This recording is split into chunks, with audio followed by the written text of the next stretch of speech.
एक ऐसी आवाज जिसने पूरी दुनिया को हिलाकर रख दिया, और ऐसे विचार जिन्होंने एक सोए हुए देश में जान फूंक दी। आज हम बात करेंगे स्वामी विवेकानंद की। ये जो लाइन है ना, उठो जागो, समझिए कि उनकी पूरी जिंदगी, उनका पूरा मैसेज बस इसी एक लाइन में छिपा है। ये सिर्फ एक कोट नहीं, बल्कि एक ऐसा पावरफुल कॉल है जिसने पीढ़ियों को प्रेरणा दी है। तो चलिए इनकी कहानी शुरू करते हैं, लेकिन उनके जन्म से नहीं। हम शुरू करेंगे उस एक पल से जब उनकी आवाज ने पहली बार दुनिया का ध्यान भारत की ओर खींचा। चलिए मेरे साथ जरा कल्पना कीजिए। साल है 1893। जगह है अमेरिका का शिकागो शहर। यहां दुनिया के सबसे बड़े धर्मगुरु एक मंच पर जमा हैं। माहौल आप समझ सकते हैं, काफी सीरियस और फॉर्मल है। और उसी मंच पर भारत से आया एक नौजवान, अनजान सा सन्यासी, एक ऐसा देश जो उस वक्त गुलाम था। सोचिए उन पर प्रेशर कितना ज्यादा होगा, और उन्हें अपनी बात कहने के लिए वक्त कितना मिला? सिर्फ 2 मिनट। तो जब उनकी बारी आई, उन्होंने कोई लंबा चौड़ा अभिवादन नहीं किया। उन्होंने बस 7 बहुत ही सरल शब्द कहे, अमेरिका के बहनों और भाइयों। ये 7 शब्द किसी जादू की तरह थे, जिन्होंने वहां बैठे हर एक इंसान के दिल को सीधा छू लिया। और नतीजा? अरे नतीजा तो कमाल का था। उनके इन 7 शब्दों के बाद ही पूरा का पूरा हॉल 2 मिनट तक सिर्फ तालियां बजाता रहा। मतलब जो 2 मिनट उन्हें बोलने के लिए मिले थे, वो तो तालियों में ही चले गए। सोचिए, उस एक भाषण ने क्या किया। उसने पश्चिम की भारत के बारे में सोच ही बदल डाली। उस जमाने में जब वेस्टर्न लोग भारत को एक पिछड़ा हुआ देश समझते थे, विवेकानंद के ज्ञान ने ये सारी धारणाएं तोड़ दी। मीडिया ने तो उन्हें साइक्लोनिक हिंदू यानी तूफानी हिंदू का नाम तक दे दिया। और देखिए, मशहूर अखबार द न्यूयॉर्क हेराल्ड ने क्या लिखा कि जिस देश में विवेकानंद जैसे ज्ञानी हो, वहां मिशनरी भेजना तो बेवकूफी है। तो सवाल ये उठता है कि ये थे कौन? शिकागो के मंच पर दुनिया को चौंकाने वाले स्वामी विवेकानंद असल में थे नरेंद्रनाथ दत्त। तो आखिर कैसी थी इस आवाज के पीछे के इंसान की यात्रा? नरेंद्रनाथ दत्त बचपन से ही कमाल के थे। उनकी मेमोरी इतनी शार्प थी कि लोग उन्हें श्रुतिधर कहते थे। मतलब जो एक बार सुन लिया वो हमेशा के लिए याद हो गया।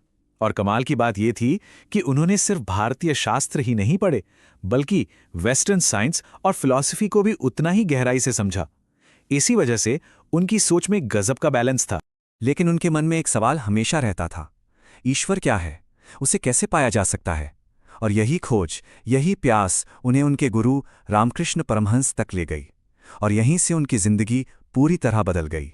रामकृष्ण ने नरेंद्र को सिर्फ किताबी ज्ञान नहीं दिया, उन्होंने एक विजन दिया। उन्होंने सिखाया कि भगवान सिर्फ मंदिरों या मूर्तियों में नहीं है, वो तो हर इंसान में है, खासकर उस इंसान में जो गरीब है, जो जरूरतमंद है। और इसी सोच को कहते हैं दरिद्र नारायण। यही सोच आगे चलकर विवेकानंद का लाइफ मिशन बनी। अब देखिए, अमेरिका जाने से पहले विवेकानंद ने एक बहुत लंबा सफर तय किया। ये सफर था अपने ही देश को, भारत की आत्मा को समझने का। उन्होंने लगभग पैदल ही पूरा भारत नाप डाला, और इस यात्रा में उन्होंने 2 अलग अलग भारत देखे।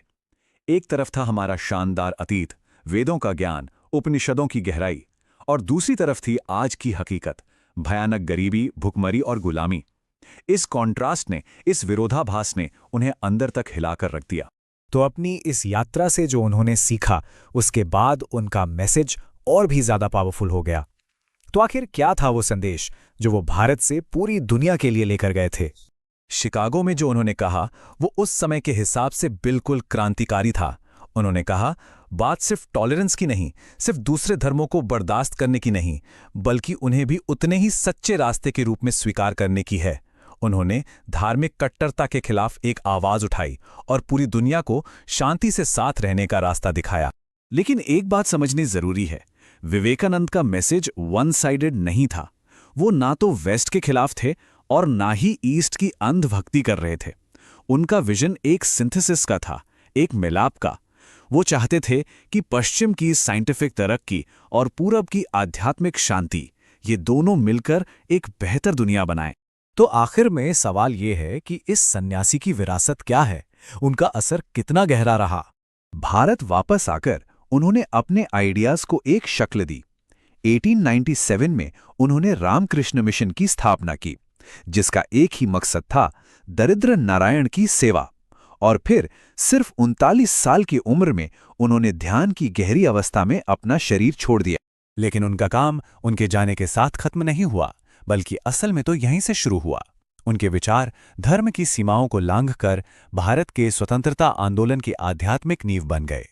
उन्होंने सोए हुए भारतीयों में सेल्फ रिस्पेक्ट और गर्व की भावना जगा दी।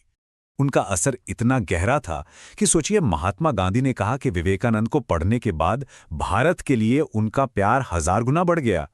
सिर्फ गांधी ही नहीं, नेहरू, सुभाष चंद्र बोस और यहां तक कि महान उद्योगपति जमशेदजी टाटा, सबने उनसे प्रेरणा ली।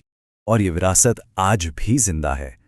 हर साल 12 जनवरी को उनके जन्मदिन को भारत में नेशनल यूथ डे के तौर पर मनाया जाता है।